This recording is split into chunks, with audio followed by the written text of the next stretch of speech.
Boom, we're here. So we have Jose Leal and Gary Turner, and which we're going to just talk for a half hour. And Gary has a very interesting approach to business and how it should be and stuff like that. Um, in particular, reimagining how the business runs. So, Gary, why don't you tell us about it? Yeah, thanks, Matt, and thanks, Jose. Appreciate the invitation. So, yeah, radicality really, which is a very in tune with your platform. Yeah. It really is my attempt as somebody that works within the most harmful of sectors, within chemicals, within the extractive industries. It's my way of trying to invite those senior leaders, those major stakeholders in the old world that we're seeing collapse, to get them to try and really step into reimagining for themselves and also their businesses what could more generative, inclusive, less harmful business look and feel like. And really that's what the radicality ecosystem is all about, is trying to bring together a range of transformational partners to help hold space, to help coach, guide, and create safe and brave spaces for people to imagine for themselves. Gary, you just mentioned collapse. Yeah, same. I was wondering. Yeah, I was wondering. We see it. Do they see it? It's a beautiful question, Jose. I would say I'd flip the question a little bit, and not just so let me answer the question. Okay, so it wasn't so beautiful after all. Yeah, exactly. I think what's really intriguing, right, is that they are, again, back to the thing about feeling. And before we went live, we were speaking about sometimes we can't always communicate what we're trying to say with words. And what I'm seeing, particularly within the extractive industries, and I've been there, I've done a lot of inner work the last decade, but I can see people that know something's not right, and it's probably happening below the neck, in their gut, in their heart, somewhere else in their body, but they suppress it in favor of going after the number, going after the next M&A acquisition, going after all the stuff they've been told is the way to do this. So I don't think they're actually unaware, Jose. I don't think they're ready to reckon with the head, heart, gut conversation that needs to be had. They're not conscious of it, but it's there. Yes, I would say that's a fair summary. Well, and that's very close to what we say about radical, that people know there's something wrong, but they don't, they go for the money, basically. So you said you had a lot of experience with the industry. What have you done? Yeah, so actually, I'm a little bit of a double agent, actually. So whilst I'm building radicality, I actually still work within a 4.5 billion turnover chemical company. So I'm actually inside of the belly of the beast whilst trying to disrupt it. So I'm basically trying to disrupt it from the inside and from the outside. Okay. Yeah. And that gives me a very unique perspective as someone that understands transforming of humans, understands where we are and where we think we may be going.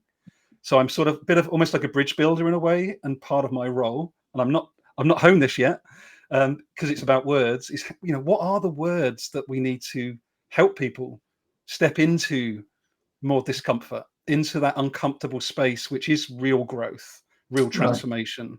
Right. And I think that's what you're working on at Radical World, is what I'm working on in radicality, is just this, what are the words, what are the experiences people need to have to let them drop those masks of fear or that invulnerability, that ego, etc. Yeah. We think that businesses, traditional business of today, are business hustle. In other words, they want everything fixed. They don't want anything to change because they wouldn't know what to do. But and that's business hustle. I mean, the great thing about Ford, there are a lot of bad things, but the great thing about Ford is that he had this other way of doing things, which was very different than the way it was before, and it made a huge company. So I think you're going to do more honest to goodness business with change than trying to avoid change, trying to suppress that. But I think that at the same time, that change that you just mentioned it's a very different kind of business, right? It's not the same let's go get the numbers kind of business, right? Yeah, So it's different. It's different. we might grow in different ways. We might, and we've had these conversations many times, and with people like yourself, Garry, where the question is sort of, we talk about reimagining. Are we reimagining all of work, or are we reimagining business? Because there's a difference between these two things. Yeah, sure. Oh, it's what a beautifully put question. Now, I'd probably go even further. We are looking at, so we come back to the point of collapse, right? We've only got to look at global supply chains I'm part of day in, day out. Getting food onto our tables has become a lot harder. Getting material within 40 days doesn't happen anymore. It's now 80 days to get material shipped across the ocean. Wow. So we're looking at full systems collapse. We're not just talking about business falling down. We've got to remember as well, and I've got to honor someone in my network called Heather Luna, who does a lot of work around supremacy culture patterns for those that are interested to go there. She said the global south have been under collapse for 600 years. And when we think about that, it really puts it in sharp perspective that actually we're only now starting to feel this acutely in our supply chains, in our workplaces, in our bodies. Whereas, the global south have been experiencing this for 500 years. So we're at a real liminal space, but an opportunity as well, a real opportunity to reimagine and go, right, what does healthy, generative, inclusive look and feel like? And it doesn't look like hitting the next quarter's numbers. Right. It looks like making sure that we're doing things for the world, for work, but also for our communities. And we're making sure we're reducing harm in our supply chains. It's a really big macro topic, but actually we can all play a part in it from where we're sitting right here in the moment. And I think there's been a lot of, I call it learnt helplessness over the years. We've been told you should do it this way, or if you don't do it, this will happen to you, rather than actually, what do you think? What's possible for you from where you stand in this very moment? And that's the really generative potential I see. And from the perspective of that opportunity to grow, we have built an educational system and a system of work that not only makes us feel that we don't have the autonomy to do anything, but then reinforces it by whenever we stick our heads up, we get it slapped, right?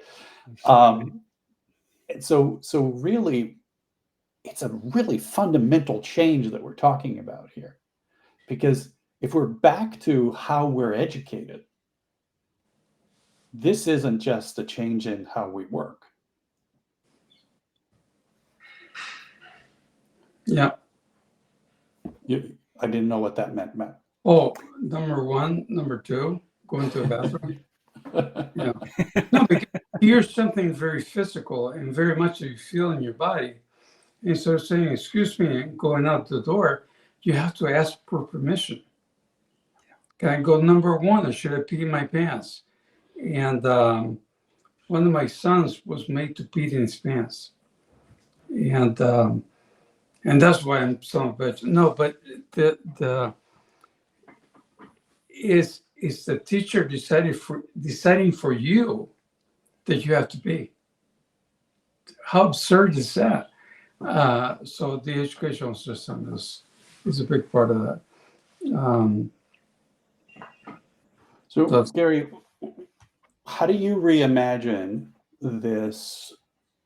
Not what it will be, because I think most of us, whether we have drawings like you do about what this looks like or not, most of us who have been thinking about this for some time, we have a sense of where it needs to be, of where the delta is between where we are and where it needs to be. We have that sense, but we don't always know how the heck do we get there. And so what do you see as that reimagining? What's that transition look like for you? I can give you a very practical example for you and your community this evening.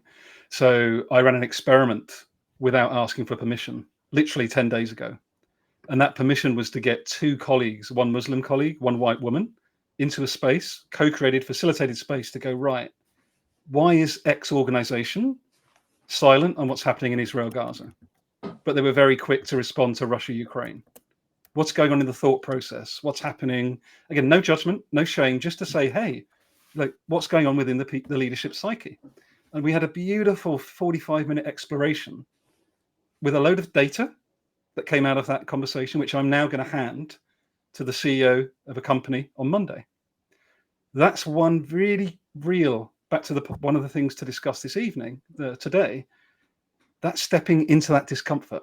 That instead of, I could have, which I would have done a decade ago, have gone, yeah, but if I do that, who am I upset? And if I hand this to the CEO, how many lines of management are going to be pissed off with me? Instead of that, it was just like, no, this is the right thing to do because I know clearly this is not sustainable. So to answer your question, Jose, every one of us can do what I just described. Nothing is stopping us from within our context. Grab 2 people, 3 people, 20 people, have the conversations around what we're all seeing from different contexts and experiences, build the energy around that, do more experiments. It's really that network effect. But I really see these changes. It's going to be bottom up and side in. It's not going to come top down. Right. And so let's assume that you do that.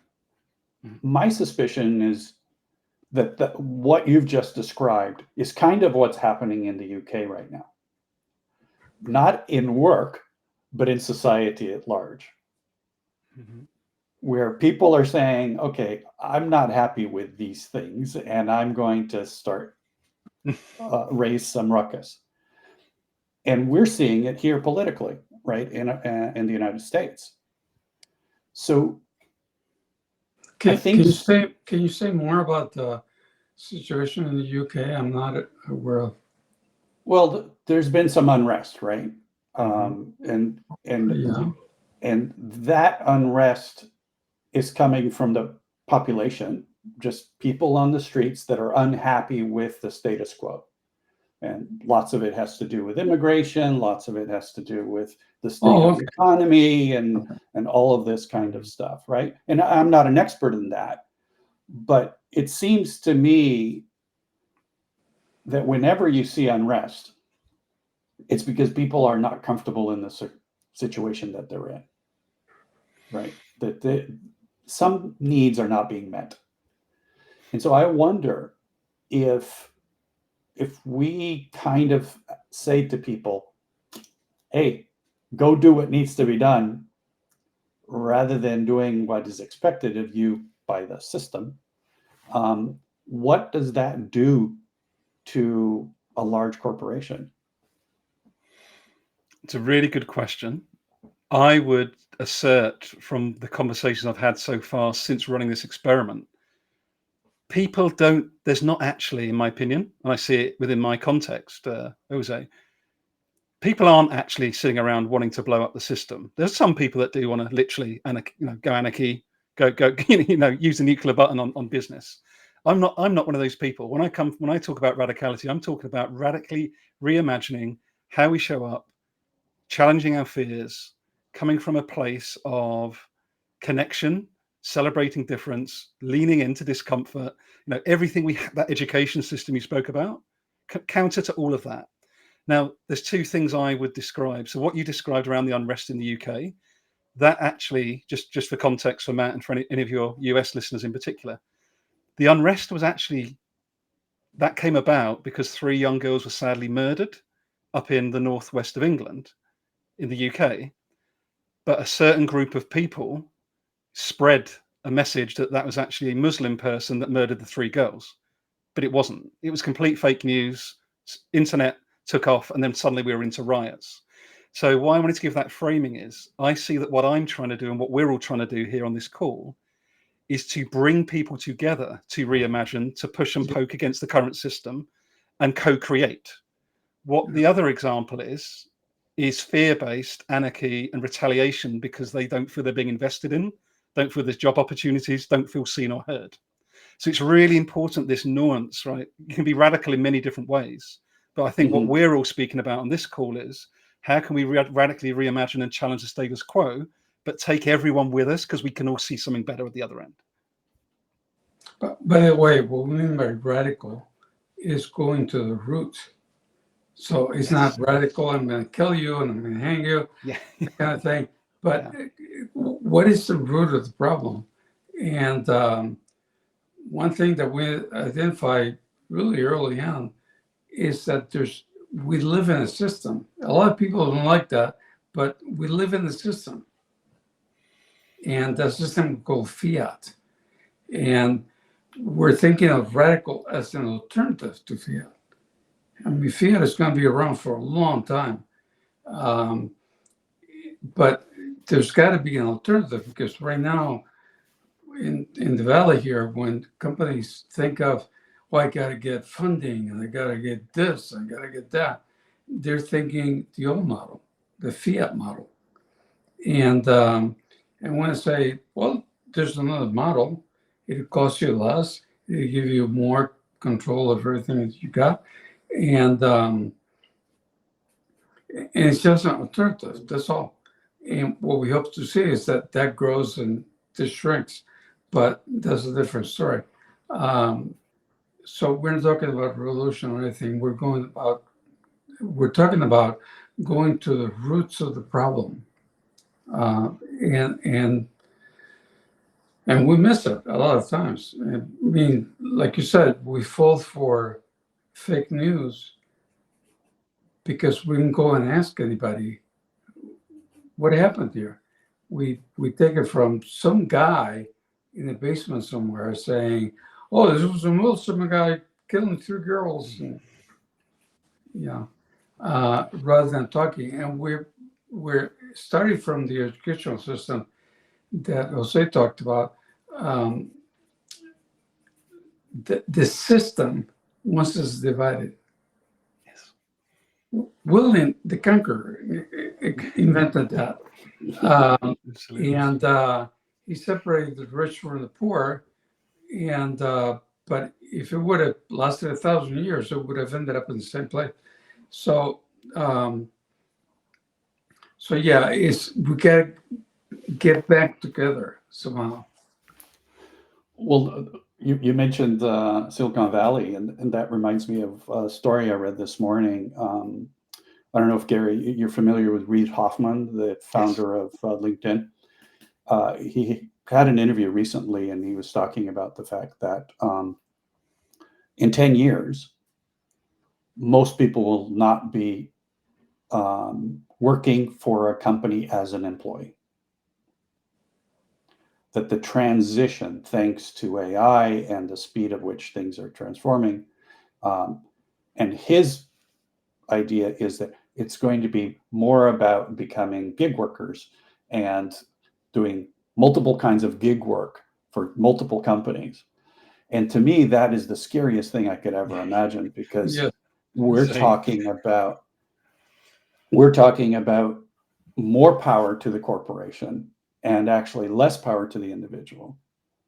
And the idea of, between that and the getting a monthly stipend from the government as a fixed income, minimum income, those two ideas, the one from Reid Hoffman and that idea, to me are scary as heck, because that just puts us as at a point of no power at all.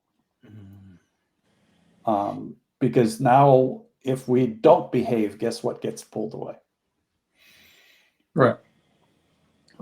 If we're not good little boys, what gets drawn out, right? So my question to you, Garry, is, seeing those two things as emergent kind of realities that are coming about, certainly some experimentation in both of those fronts, and at least here in the United States, gig work is a huge component now of our workforce. So what do you see? How does that happening or not happening change things for you in your idea of how to reimagine work? Yeah. So first of all, just to say, with both of you, I think it's incredibly terrifying. You also look at even the use of AI. Everyone just jumps again mindlessly onto AI. Sure, it's got benefits, but does everybody know that in Kenya these workers are getting like less than $1 a day to actually feed the AI? Right? There's all this complexity that sits behind these systems that no one really thinks about, and I think that's part of my answer to the question is I think we've got to slow down. Believe it or not, it's an act of resistance to the current system. It's a radical idea to go slow, not fast. And I think, again, it's all going to come back to our own, in the end, I have a mantra, which is change is an inside job. And because I've gone on that journey, I stay on that journey now. No one can actually, apart from throwing you in prison, no one can actually tell any one of us on this call right now to do anything. Not really. We allow other people to tell us to do things. Now, it's not always easy because you've got a salary and you've got bills to pay. But again, that trying to remember, that's why I link reimagining and remembering so closely together. This stuff is innate. This isn't stuff we need to buy off of a shelf or buy online from that gig worker, right? Like there's so much wisdom already within us when we're born. Yet so little of that wisdom comes through after we've gone through that education system we spoke about into the world of work, right? We've been dumbed down. So I think we've got to actually resist, and I use the word resistance intentionally. We've got to resist certain aspects of technology being allowed to become normal, quote unquote, because you're absolutely right. Surveillance tech, we've seen it already. We're seeing it with AI. We are becoming more and more dehumanized. Tech for this purpose is great. Tech's a tool, right? You can use it for good things, use it for bad things. But at the end of the day, the power within tech, like money in financial services, sits in far too few hands, like big corporations, like big banks. And that's what's got to change. That's what we've got to reimagine, is what does a more distributed, decentralized system look like for currency, decentralized system for power with workplaces. None of this is new to a lot of your listeners, but our role within that might be quite new. So rather than waiting for someone else to do it, what are we going to do individually and collectively to retake that power back so that we can do something better with it? But first, we have to recognize the systems that we're in. Exactly. Because the fiat system, as we call it, has been very good, very, very good at corrupting anything that goes against it. So climate change, Let's turn it into a metric around CO2. Yeah, no, and we're planting 1,000 trees in Jamaica or whatever, Brazil, and it's the same 1,000 trees that is sold to everybody. So there's greenwashing. There's when we talk about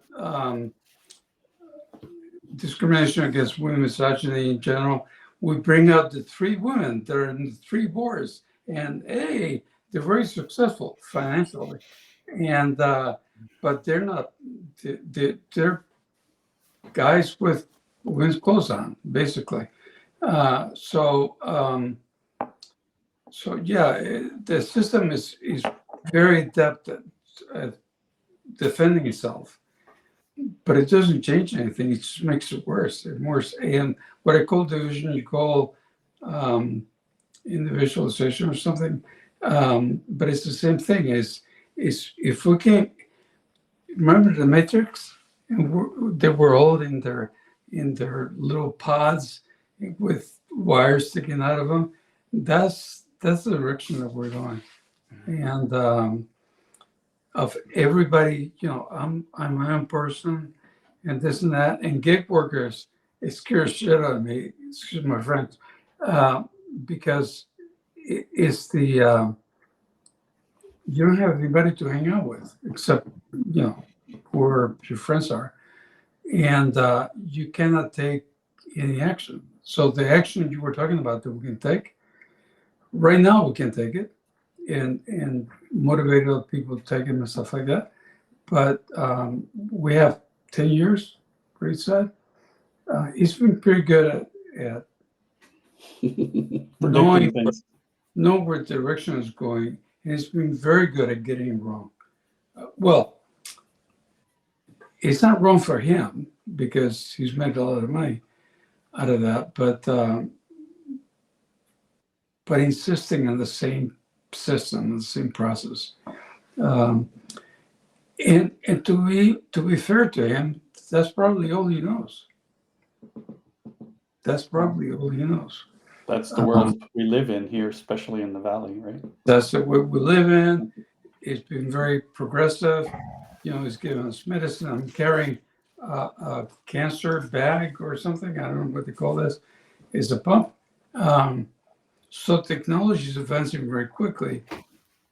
And if you have insurance, and if you have this, and if you have that, the other people, they have to go to the valley or somewhere out of here to get the same kind of health care. I go 10 minutes on the street. So he's been very good at predicting where that system is going to go. So I would take his word that, yeah, gig workers, they figure out what their value is to the system, and they're going to exploit it. And I just got a text message from my cousin to ask what the hell's wrong with us, all three bald guys. So I'm We not need a new bald, but I system. got We need a hair. new system. but that leads me to a really good question. Well, I think it's a good question. You tell me, Gary. Do you think, I mean, those of us, you said you've been at this for a decade, Yeah. doing the inner work. I'd say probably about the same for myself. Really, it's going to be the young people that are going to need to do this. Yes. If things are going to really change, it's going to be them, because we're leaving the industry as they're about to enter, or they're just now entering. Have you worked with the new generations that are entering the workforce?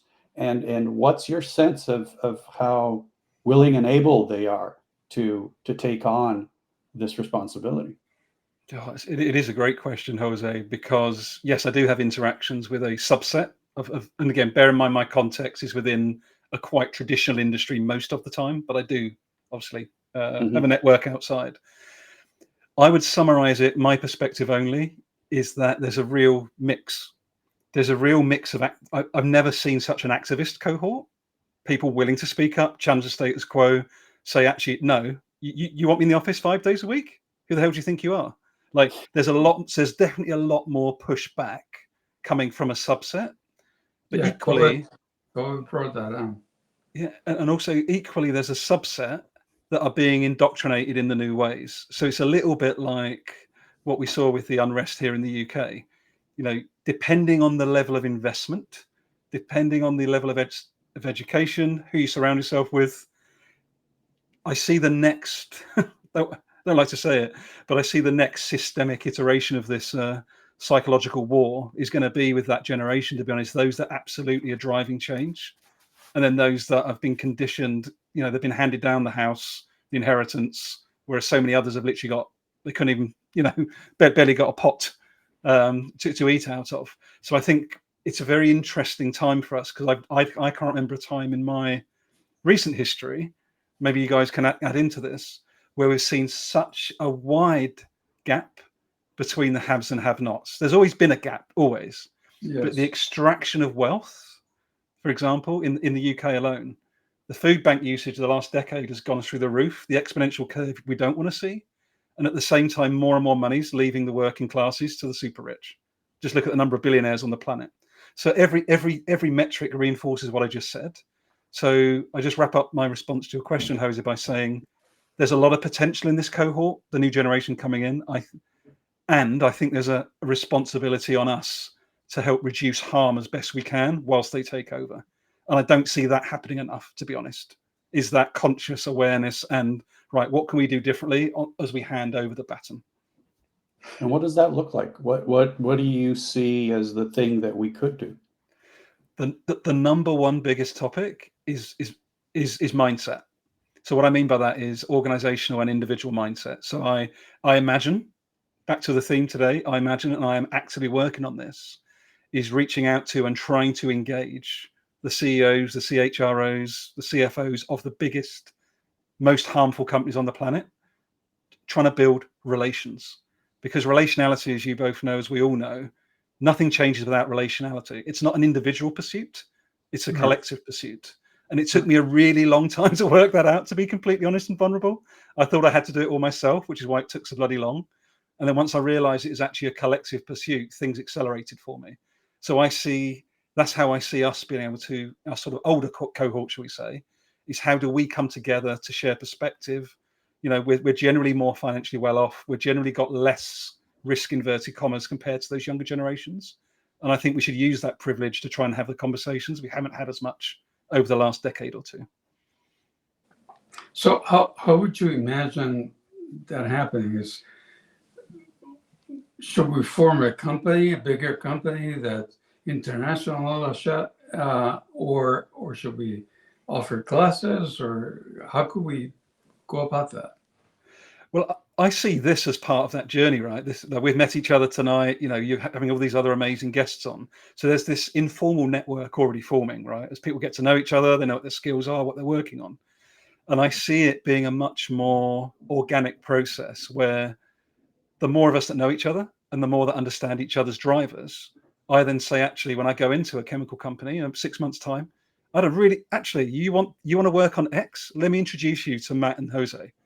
I actually think what they're working on could be really helpful. So there's going to be a Trojan horse of a business need. That's we're still in the old world, right? So it's got to be okay, what's the ROI, etc. So we've got to find a way to speak to them. But the ability through this informal network to bring in transformational change, that's where I see it being different. It's not going to be me going in as just Garry going, hey, I think you should change X. It's going to be, hey, I want to connect you to these people because I want you to have a relationship with them like you've got with me. We're not blaming you. We're not telling you that you're a bad person. But we now do realize how mucked up things are. So what do we want to do? And that we gets bigger and bigger and bigger. That's how I see it. Do you see larger organizations being able to change? I'll let you know after Monday when I meet the CEO, because this is a really hot topic, genuinely. Of course, organizations are people, right? So at the end of the day, do senior leaders that have a lot of power, often unearned, just because of status or Peter Principle or whatever, I think people are prepared to change, senior leaders. But I think part of what I just described, people are we've been told we have to do it on our own, right? Divide and conquer, as you both said earlier. I empathize with a lot of these leaders. They might be on a load of money, but I guarantee you both, they're absolutely lonely. I can be absolutely categorically clear. Those people, most of them will be lonely. Yeah. So in a sort of funny way, I wouldn't normally say this. I think they need to feel loved. They need to feel part of something. They need to feel, be in an environment where they can actually feel into their body and know someone's not going to try and take the job off them or going to try and undercut them or stab them in the back. Because that is the old world, right? That's the old fiat world you both spoke about. So it's wholly possible. And it's literally can be clicked at a flick of a switch, depending on relationality. Absolutely convinced. I'm looking at Matt's face, and I'm not seeing his convince there. I'm not convinced that it'd be like that, but I'm convinced that they also feel the loneliness and the problems, and sometimes, I mean, speaking for my own self, at one point we had to lay off a lot of people from a company, a big company that disappeared, and I was trying to explain in words that others could understand why we should allow more time or finding jobs. And this guy turned to me and said, that's not your problem. And at first I was shocked for about 2 seconds. And then I said, yeah, that's not my problem. Because it was in the middle of the system. And so you feel the need, you feel the change, you feel all that stuff, but you're not willing to put your livelihood at risk. You're not willing to put your kids' private school. I know it's different. You can hear, but private school is one you pay money for, and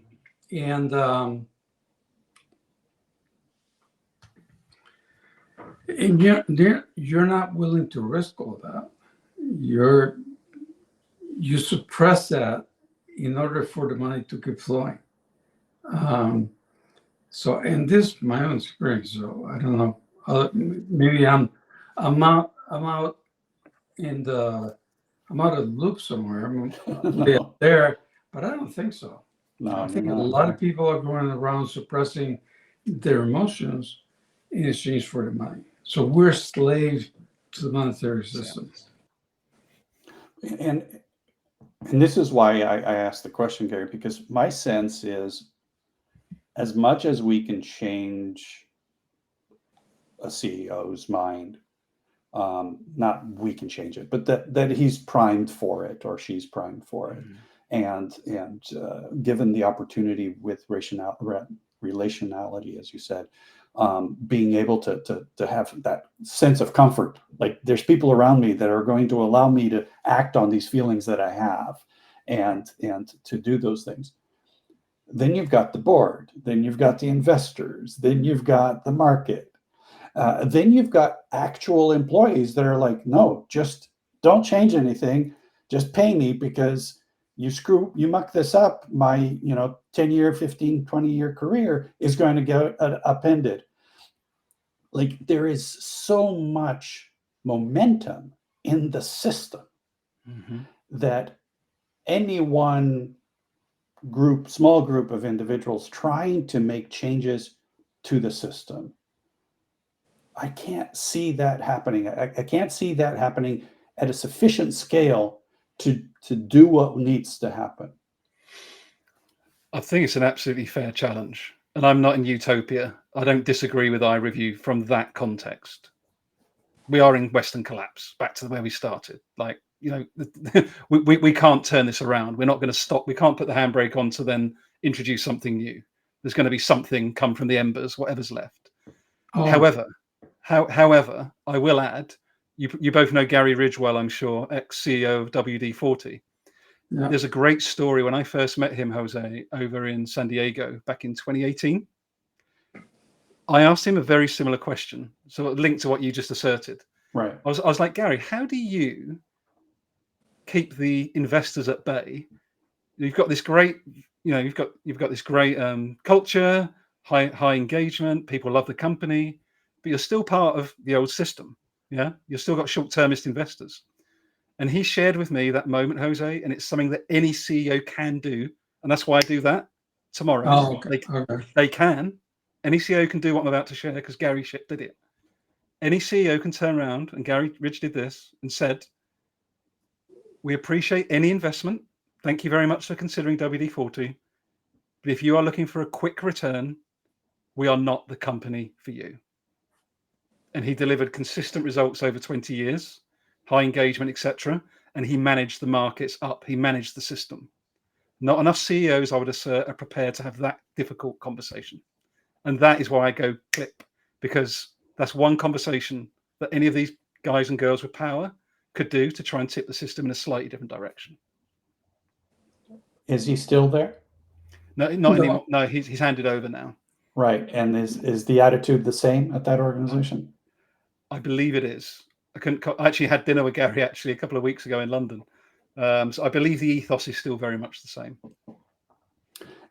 Because that's one thing that we've noticed is, when Matt was working at the organization that he co-founded, much of what you've just described existed within the organization. But it got acquired, and poof, that ethos no longer exists. And we see that in so many organizations that have had a leader or leaders that were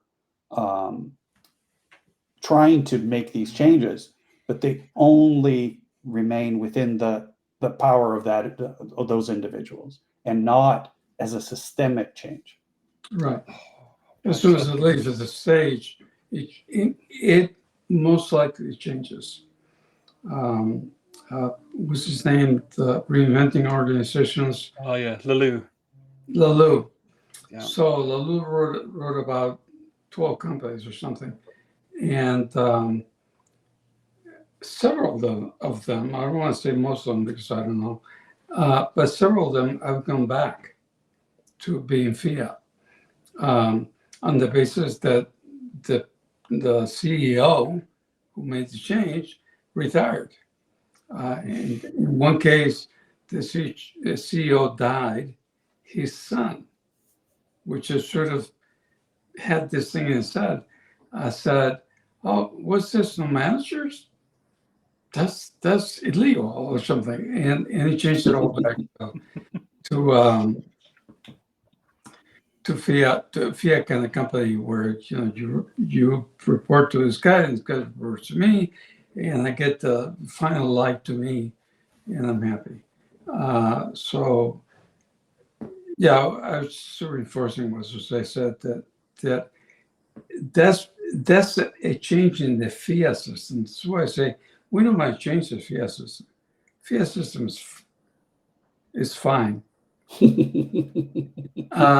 Another F word, yes, okay. Yeah, and no, but it's fine in some it's advancing. My thing is, look, they're going to get there. Until I heard this thing about the good work, they're going to get there one way or the other because humanity can't take all that pressure, all that responsibility, all that pressure, not responsibility. But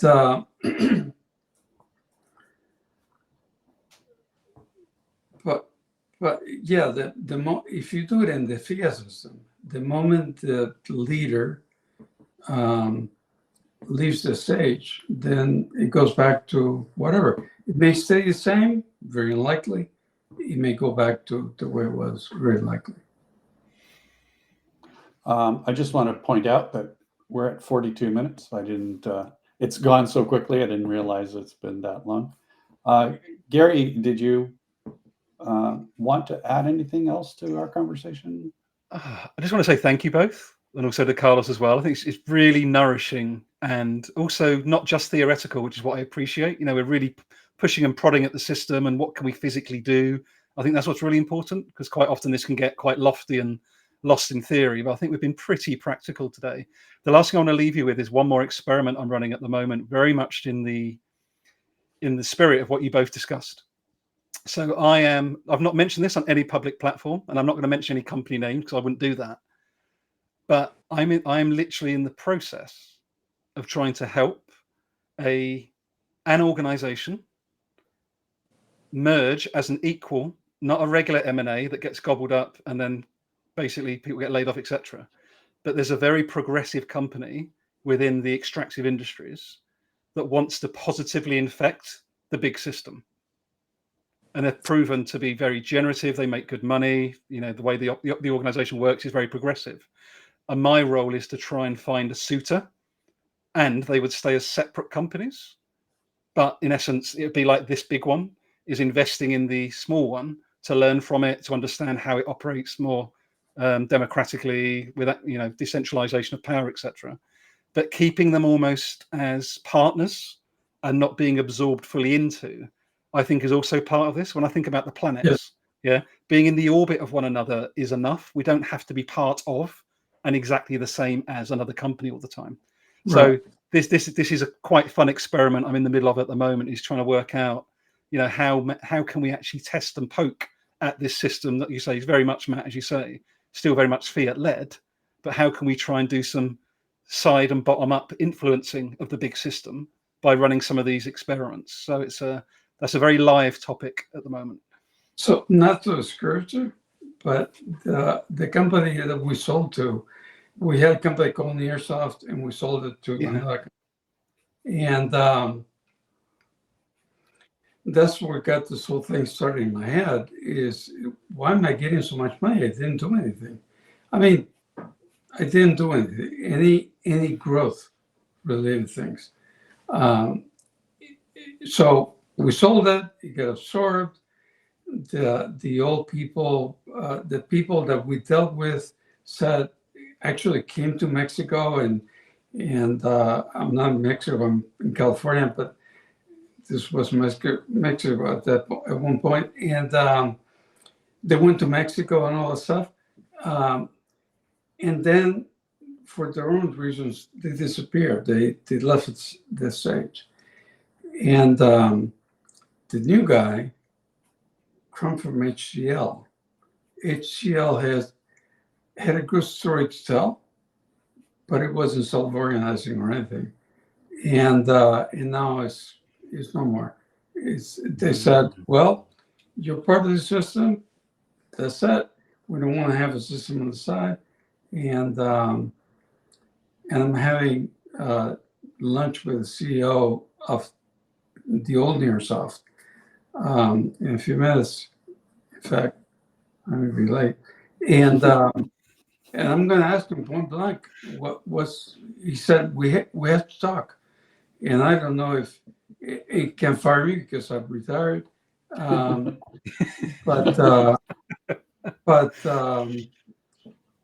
we're friends. We're good friends. And we'll see what's going on. Maybe nothing. But at one point, they'll tell him this or else.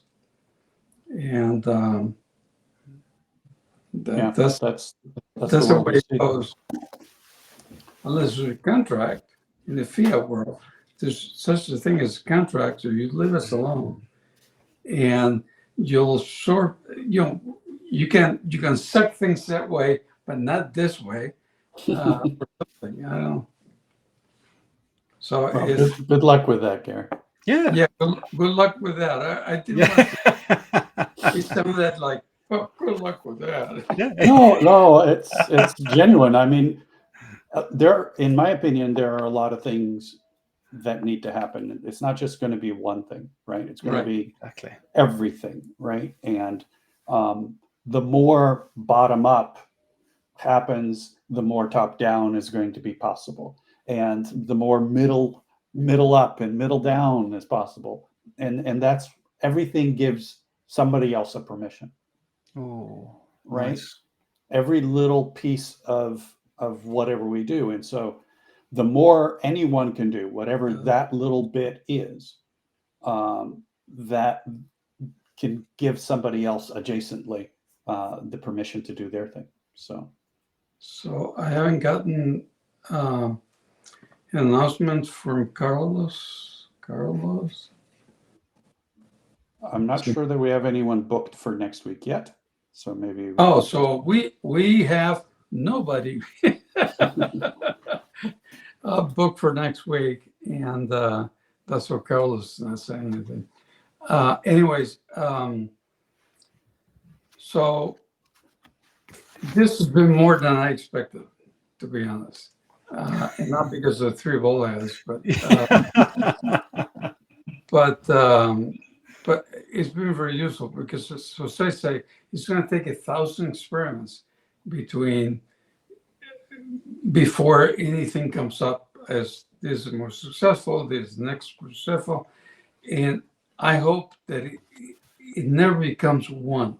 It stays decentralized, and so what I'd like to do, as your experiments and all that stuff, is have you back at some point, and and then ask you how they go. Yeah, more than welcome. Happy to share. So we'll be in contact again. And I think for what's upcoming, we've got the URL there on the bottom of radicalworld.live/p/upcoming-1/ Carlos, we need to make that a little harder because that's a little too simple at the moment. Yes.